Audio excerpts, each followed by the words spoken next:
All right. It says setting up your redirecting. Looks good.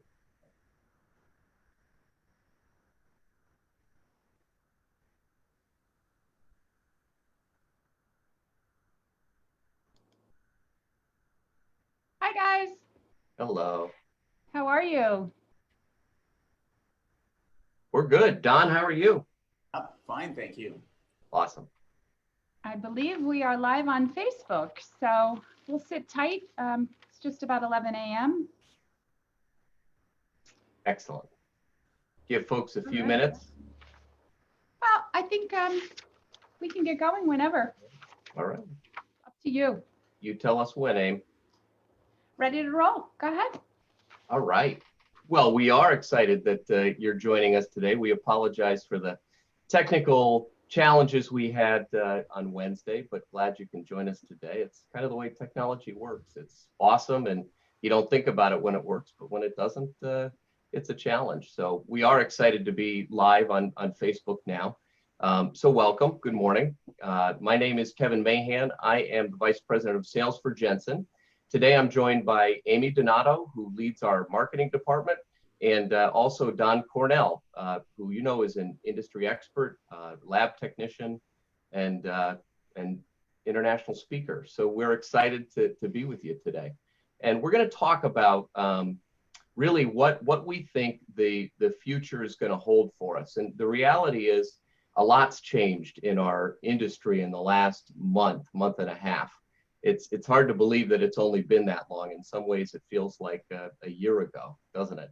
And, you know, despite these challenges, this has been a great time for us to stop and change what we're doing and to go deeper on learning and things we don't always have time to do. And probably like you, we've been doing a lot of that lately, and there's great benefit to that.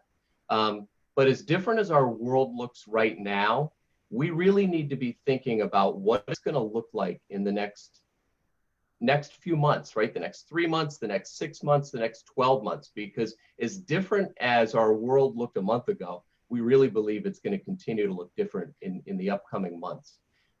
Amy and I have been doing a lot of time, or spending a lot of time in researching and listening to industry professionals to see what they think on the lab side, on the clinical side, just to gain a deeper perspective on what the future holds and what others think about that. Everything from how patients are going to feel about going back, will they go back, you know, that patient perception, clinical safety requirements, which are going to play a big deal in that, volume of work we might see, how that work is produced, how labs can compete and make money, just to name a few things. So we're excited to bring Don's insights. He's certainly gifted not only in the area of dental technology, but I think also in where the industry's headed. So we're excited to spend some time with him on this interview today. Hope you enjoy it as well. Aim, I'll give it to you. Great. Thanks, Kevin, and welcome to everyone watching from your home or your office, wherever you may be. Don, are you ready to get started and have some fun? Yeah, let's go. All right, great. So we'll get going. We've seen turbulent times before, 2008 being a prime example. How do you feel this compares to that? And what implications does the fear factor, so to speak, surrounding the virus play? How does that play into this? Yeah, so I mean, as you mentioned, we have some pretty recent history going back to 2009, the financial disruption that we saw worldwide, and certainly how that affected the lab industry. The unprecedented aspect of this one is you have even a more traumatic hit to the economy than we had in 2009, coupled with, as you mentioned, Amy, the fear factor. I mean, everybody's thinking about their own well-being, the well-being of their families, and as we get back to work, we'll be thinking about the well-being of our patients and you know, everybody that's involved. So that's another element to this, but I think we really should probably break that discussion into two parts. And first of all, I think as I said, we've got some pretty recent history about what we can expect financially. When we went back and looked at what happened in 2009, there was probably a 2-year period there where on average we saw about a 30 to 40% drop in business. If for those of you who were in the industry like I was at that time, you saw cosmetic dentistry in bigger cases. Any kind of elective dentistry kind of disappeared for a while. People didn't have the financial resources, so they pulled in their horns, and if it was something that could wait, that's exactly what they did. I expect you're going to see the same thing this time. Absolutely, essential dentistry will get done. Pain-related dentistry will get done. But you've got even in 2009, we didn't have the unemployment that we have right now. I mean, they're talking about unemployment numbers that come close to what we saw in the Great Depression. So you have even more people that are going to be out of work, more people that are going to be thinking about where that next paycheck comes from. So I think talking with a lot of different people, they don't expect us to get back to 50% of where we were before we all kind of shut down until probably over the next 4 to 6 months. So that's to get back to half of where we were.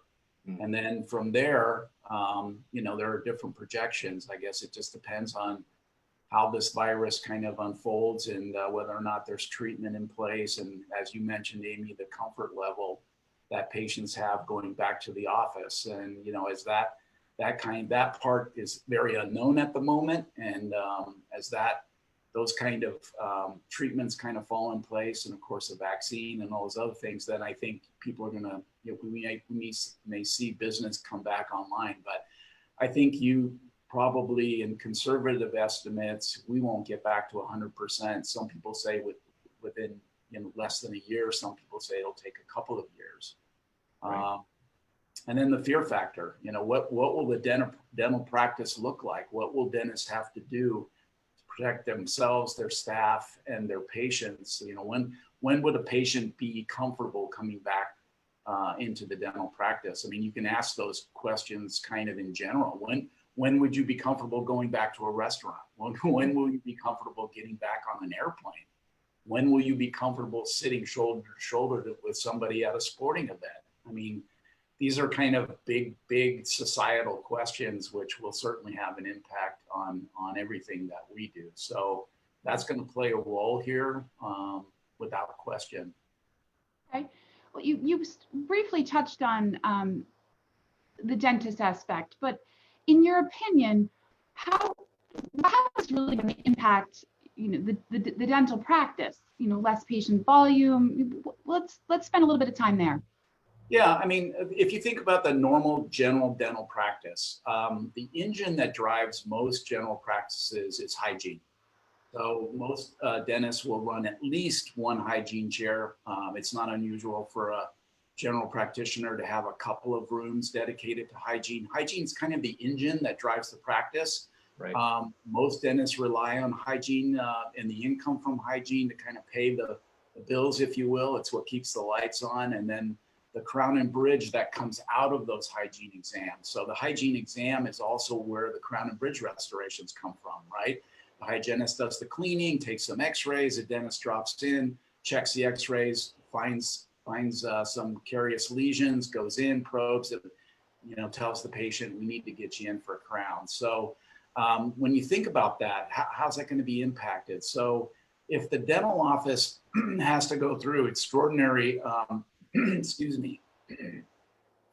has to go through extraordinary measures to personal protective equipment, shields, masks, gloves, disinfecting the operatory. If they've got to go through extreme measures to do that, it's going to definitely add time. So if you look at a general practice, maybe 45 minutes is the normal turnaround for hygiene. That could be extended to an hour and 15 minutes, just getting the gear off, cleaning the operatory, re-robing up all over again, and then bringing a new patient in. And then I also think just being in the waiting room, you're not going to load the waiting room up with patients that are sitting around waiting for their appointments. So you're going to have to stage that so that patients feel comfortable. So I think the bottom line here is you're going to see the flow and the capacity in the dentist's office reduced as a result of that. Now, the good news is, if they've got willing patients, even under those circumstances, they can work later hours. A lot of dentists don't work on Fridays. They're going to have to do that. You may see them open up their practices on Saturdays. I mean,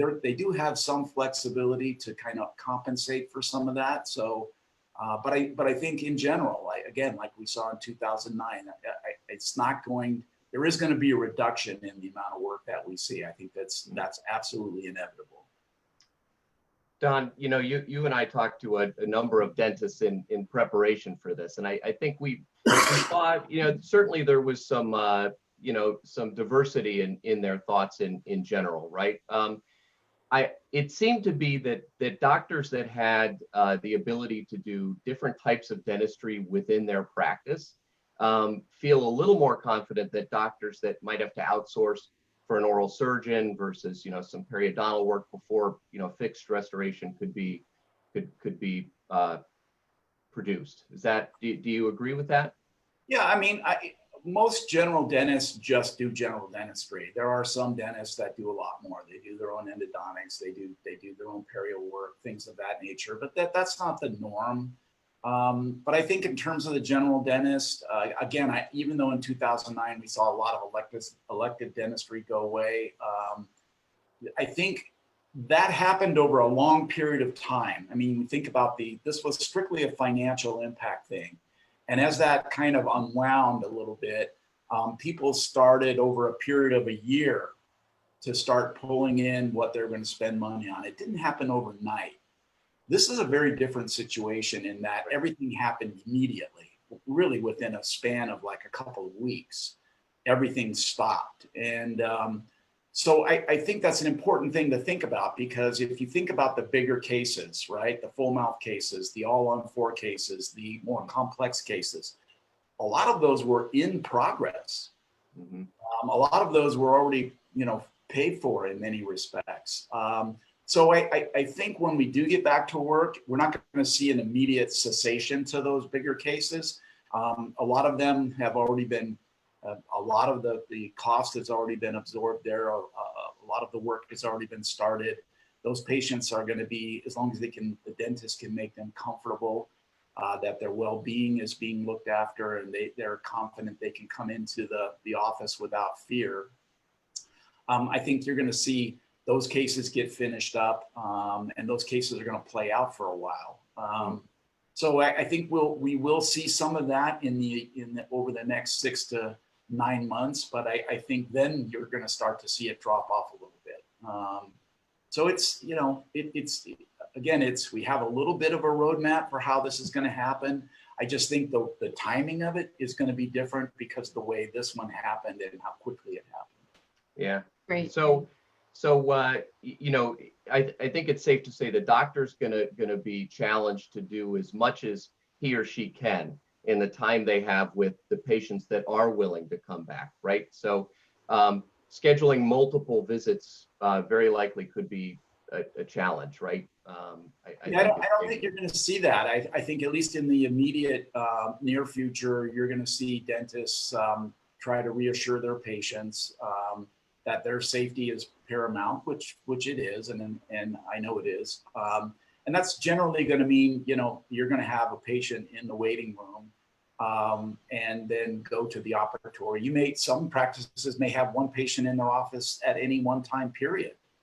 Some may say, I'm more comfortable if I've got one in the waiting room and one in the operatory, but I don't want two in my waiting room, and I don't want all my operatories filled. If you look at a normal dental practice, the operatories are pretty close to each other. You know what I mean?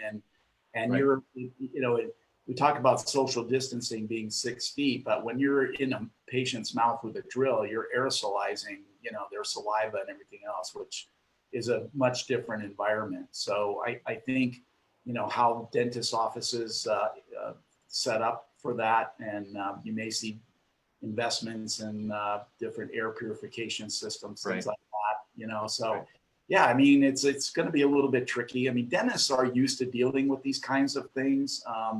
The SARS, the HIV, yeah. And there's been, these are things that as medical professionals, they know how to handle it, but it's going to really just come down to how quickly patients get comfortable with their particular practitioner and how quickly they want to go back to the dental office. Great. Yeah, you've given a lot of great things to think about. Don, in your opinion, how's this really going to affect the lab side too? You've spent some time talking about the dentist. What impact is it going to have on the dental lab? Well, ours is a trickle down business, if you will, right? I mean, No doubt. dentist office isn't busy unless his patients are confident and coming in, right? And the lab isn't busy unless the patient and the dentist, that whole relationship is working. So there's no question, labs, we're going to see less volume. I personally think the biggest impact on the lab is going to be when and how we bring back employees. And let me lay it out to you this way. Again, in 2009, things kind of happened gradually, and there was a time to kind of absorb it. It played out over a 1-year period. And that's not the case here. And so in most laboratories, I mean, I guess there's probably a few here and there where they're still working, but across the country, the general lab population is everybody's at home. Labs are shut down. Right. Right. And if you're a single person that owns a dental lab, it's not a big deal in terms of when your dentist, even if it's one dentist, says, "Hey, I'm back to work." I think that's the other part that we're going to see. I mean, every indication I have right now watching the news is that the country's not going to open up all at once. Right. They're going to leave it to the individual states. So right. You may be in a state where all of your dentists are local and they don't open up. You may also have a lab where some of your dentists are working, or in different states that do start to open up. So if you work by yourself, you're going to go in, and even if only a couple of your dentists are sending work or they're back to work, you're going to do what you got to do. But if you have multiple employees and your lab is working, you open up, and do you bring them all back? Not if you've only got 20% of the volume you had before you're closed. And who do you bring back, and what do you tell those people that are still sitting on the sidelines, and how long will they stay there? This industry was really scrounging for, really looking for qualified people to come work with us for the last 5 to 10 years. You couldn't pick up a trade magazine without it talking about, how labs are getting creative to find employees. So, if you've got those employees and all of a sudden, you're opening the doors, but you've got 30% of the volume you had before, you're going to be taking your most essential employees and you're going to be bringing them back. But, how are you going to retain those others? They can't sit on unemployment forever, So I think that's going to be a challenge. And, what tends to happen in very disruptive times, and again, we saw this in 2009. And so kind of to give you a little bit of backdrop, in 2009, what did we have? We had CAD/CAM was really in the early stages. I mean, I would say maybe 20% of the labs, 25% of the labs in the country were either had a CAD/CAM system in their laboratories. More than that, we're accessing it through centralized milling centers, which were more prevalent at that time. But what happened in 2009 was it accelerated a trend, and the trend was digital, and the trend that dropped into that bucket started by Glidewell was monolithic, right? Monolithic at the time was 5%. I mean, it was nothing. Glidewell came along, saw an opportunity, came out with monolithic zirconia. And now here we are 10, 11 years later, right? So I think it's an important perspective. Almost every lab in the country now has CAD/CAM. And instead of 5% of the restorations we do being monolithic, I would guess conservatively 85 to 90% are monolithic of some sort. Maybe not all monolithic zirconia, but they're either monolithic pressed ceramic or milled ceramic or zirconia or something. So these kinds of things tend to accelerate trends. And I think we're going to see that. I think we saw that coming out of 2009, why we went from 5% monolithic to 90%. And it also tends to really make us look at our businesses with very, very critical eyes. You know, I mean, things we might have wanted to do, but we were too busy to do. Now we really have to take a look at that. So I think those are some of the challenges, and I really think we're going to see an acceleration again, even though there's only about 10-15% layered out there. I think you're going to see that get squeezed pretty hard. Part of that is also going to be gold prices. Right. Gold now is sitting close to 1,800. Right. And Goldman Sachs the other day was talking about it going up another 1,000. So if gold gets to 25, 28, 3,000, what does that mean to PFM? You know, so what is left of it? There's less of it already. Monolithic is already a proven product. Right. And add to that, I would add one more thing to that. 10 years ago, monolithic zirconia was one ugly stepchild. And today, monolithic zirconia is the base materials are beautiful. You've got higher translucency. You've got multi-layered, pre-shaded. You've got products like MiYO that just, you know, make those things look fantastic. We're not pushing a rock up a hill like we were 10 years ago.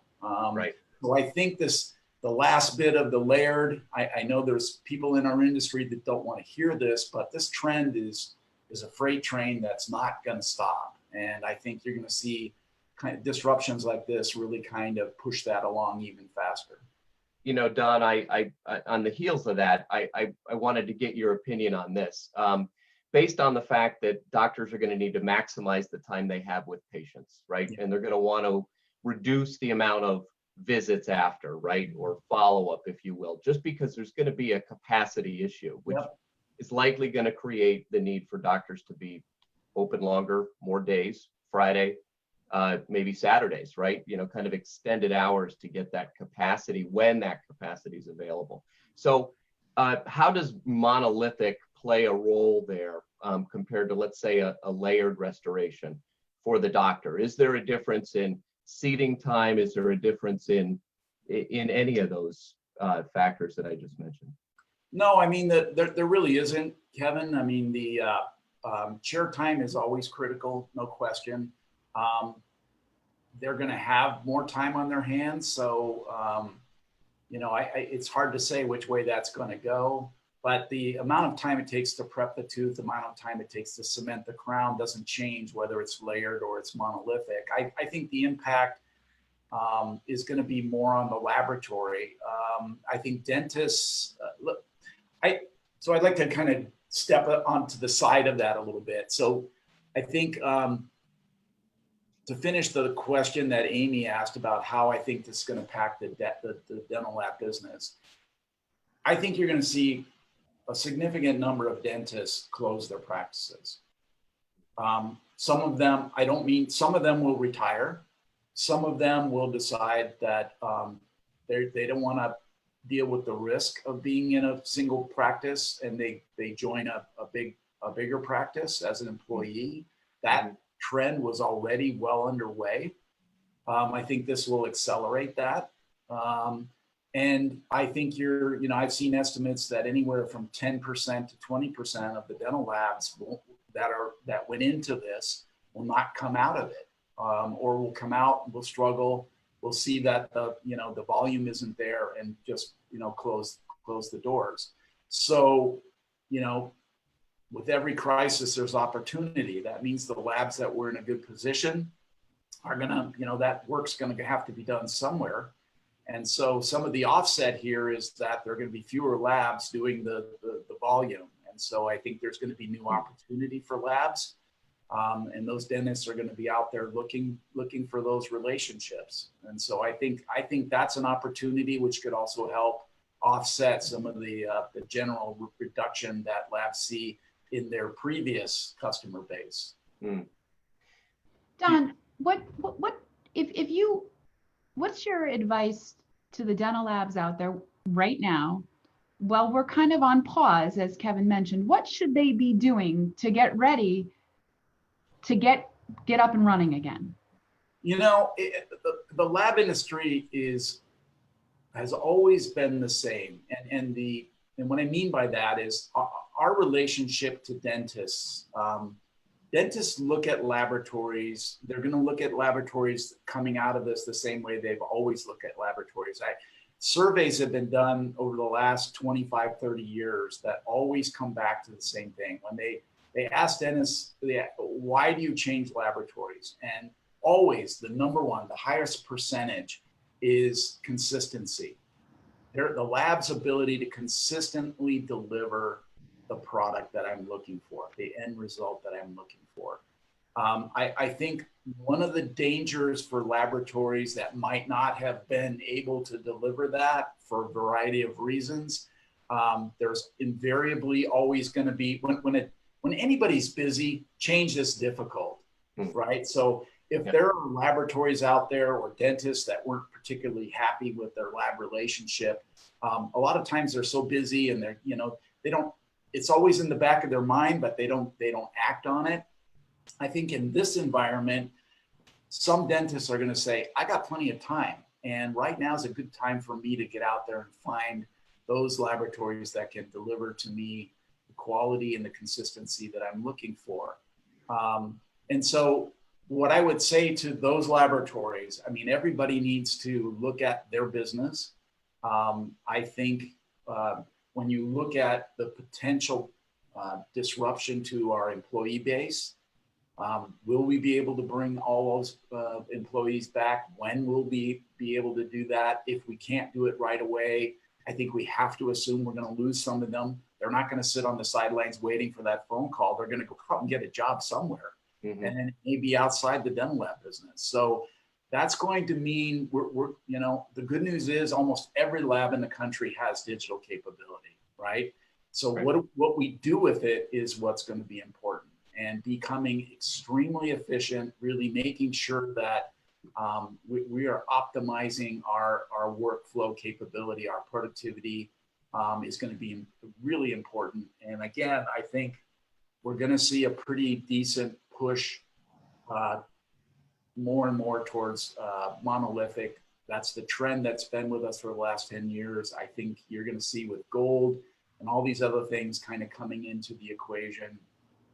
It's important. And so it's now the premium product, the premier product in the lab business, and how we position that, how we deliver that, what's the value we bring to our dentist accounts. Those things are all very, very important.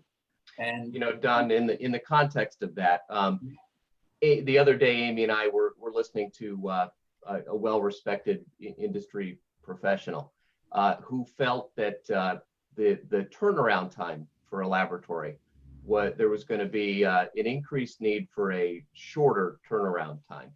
And I won't say that's our sentiment, but how do you think that's going to play a role in all of this?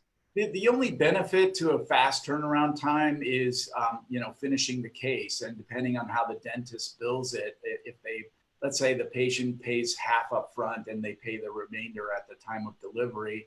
Yeah, okay, maybe in this particular instance, cash flow would be important. But in general, if you're going to have 2 office visits, the real cost of a dentist practice is the office visit, right? If the cost of if the dentist values his chair time at $300 or $400 an hour for an operatory, if you're coming in twice, that cost is there. I mean, to prep the tooth and then to deliver the restoration, that cost of those 2 hours of chair time are already factored in. So whether that happens over a 2-week period, a 1-week period, or even a 3-day period, it doesn't change the cost dynamic.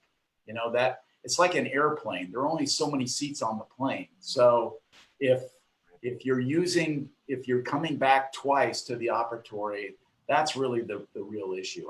I personally don't see that as a big deal. Dentists always want to get the case back.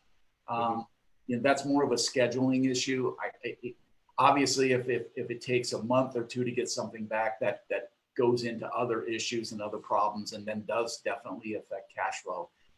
You may see some of that here and there, but I think in general, I don't think there's going to be a big push to have a 2-3 day turnaround. So how about this? Some other industry sentiment is the fact that single unit we'll call it chairside dentistry is going to be advantageous because they can do that in one appointment versus having to spread it out. Again, not saying that's our sentiment, but how do you feel about that? Look, the way chairside dentistry has been sold, and I know this because I said years ago when CEREC kind of came into the market, I sat in on some of the sales and marketing presentations they were giving to dentists.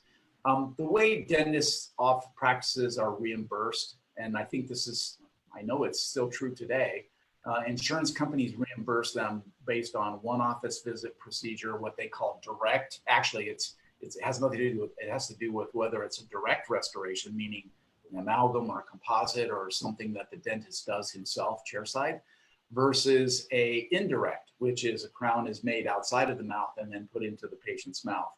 So when you go back to this idea of two office visits, right, that's a real cost.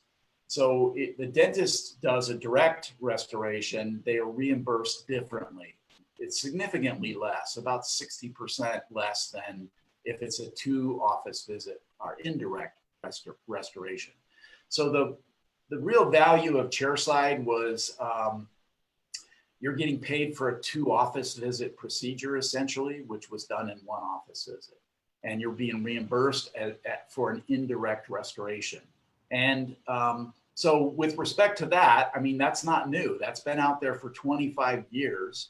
And I would say this, we've seen that kind of climb way up over the last 25 years. And for the last 10 years, it's been pretty flat. I think the dentists that want to be in the lab business are already in the lab business. And I don't see, I mean, that's about a $135,000 system.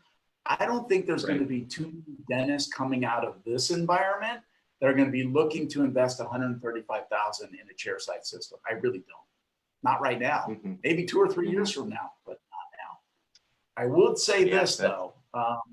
I've seen some webinars where there are some KOLs who are promoting direct composites and how to get a direct composite to last 5 years. I think the message there is you may have to make a few of these kind of restorations if you're looking to save some money in the near term. Do I think that's going to take a big foothold? No, but what it tells you is it's on the dentist's mind. Okay. Don, thank you. What is your perspective on the offshore business with in surrounding everything that's going on? Yeah, I mean, listen. $1 million question. Yeah, it's a very complex question, really. I mean, we've seen yeah, there are a lot of moving parts to that, right? I mean, you've got, we had a lot of restoration somewhere, people estimated 30 to 35% were going offshore. There are a lot of what they call storefront dental labs that were owned by larger venture capital groups, things of that nature that presented a local face to the dentist, but production was actually being done in China. Listen, I think we're going to see some pretty significant blowback for this entire thing. I think it's going to take a little while for that to develop. But I think whether people speak openly about it or not, I think emotionally, people are going to want to say, you know what? Yeah, I prefer my work gets done here. Those businesses that their entire business is based on sending restorations to China, I don't see them fundamentally changing without being forced to change. And how much pressure they'll come under to bring production back to the U.S., it's hard to say. The economic pressure is real. People are going to be saving money wherever they can. But I think there's a huge emotional component here that says, are you kidding me? You know, I mean, we're in this situation right now because of that. And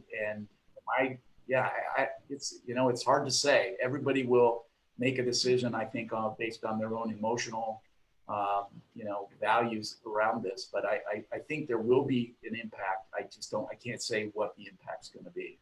Yeah. Fair enough. Think that's it.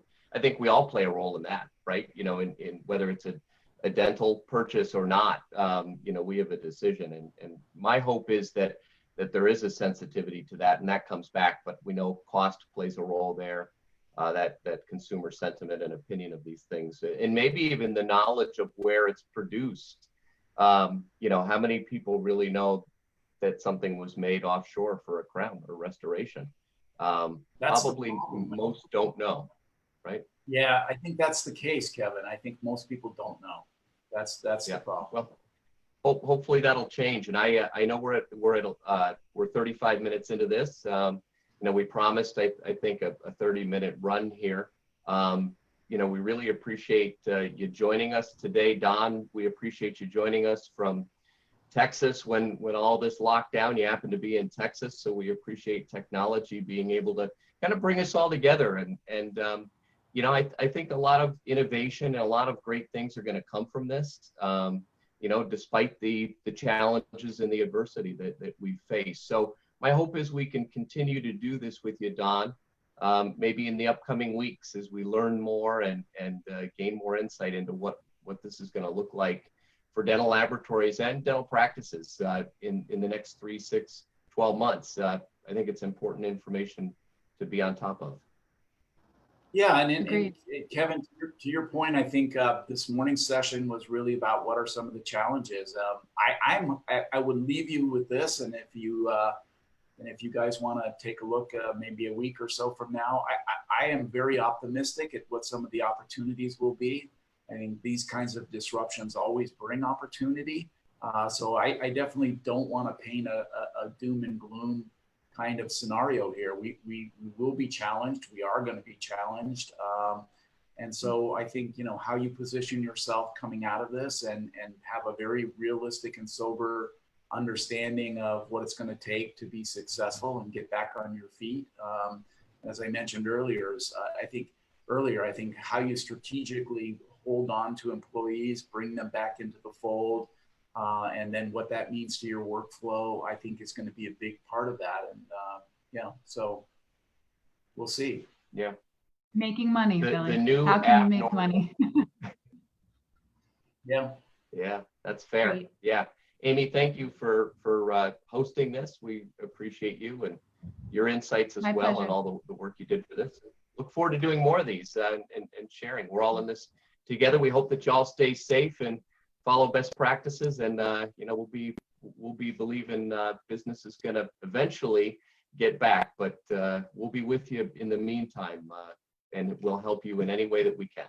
So feel free to chat, you know, give us some feedback. If there's things you'd like to have us cover next time that we didn't cover today, we're open to that. So thanks for joining us. We hope you have a great weekend. Remember, it is Friday. So I know. Thanks for your time, Don. It's always a pleasure. take care. Yep. Take care. Bye-bye. Bye.